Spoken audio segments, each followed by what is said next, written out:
What is the Old World?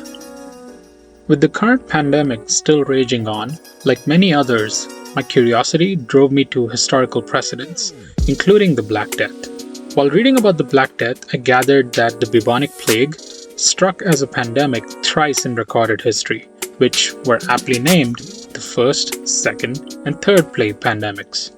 Perpetuating my Wikipedia spiral, I stumbled upon the plague of Justinian as the plague that most historians agree commenced the first plague pandemic.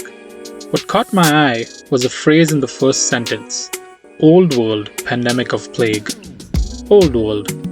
That rang familiarity with some nature documentaries where monkeys from the Old World and the New World were contrasted, but what is it, and how and when did we agree upon what constitutes the Old World? Simply put, it was parts of the world where people were in direct cultural contact with each other. Unsurprisingly, this centered around the Mediterranean Sea, which had three contiguous continents making its borders: Europe, Asia, and Africa.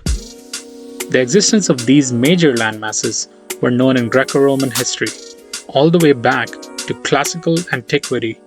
Now, they didn't really refer to themselves as the Old World as much as just the world or known world.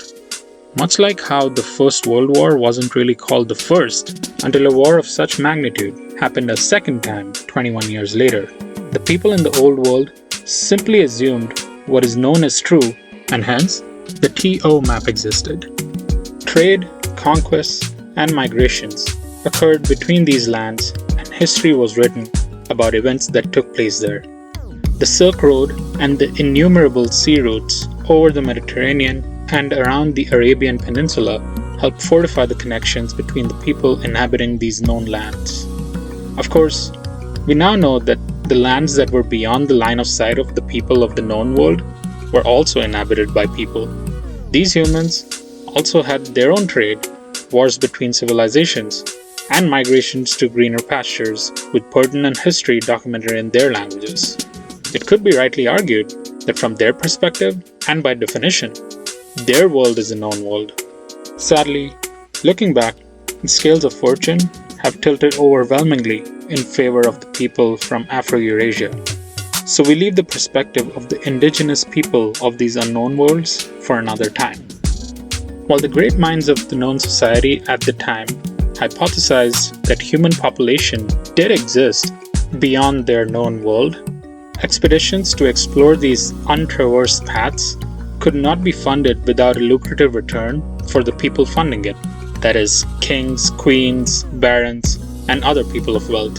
The motivation during the Age of Discovery would almost always be around the highly profitable spice trade between Europe and Asia, and so it was the explorers presented to their sponsors their new routes of connecting their lands with their counterparts in Asia, be it Vasco da Gama presenting King John II of Portugal with a new route to India, Willem Janssen presenting the Dutch East India Company with a faster route to the islands of the East Indies, or Christopher Columbus presenting a new route to Asia to Queen Isabella and King Ferdinand. The latter also set in motion the series of events that would lead to the discovery of the New World, making the known world the Old World.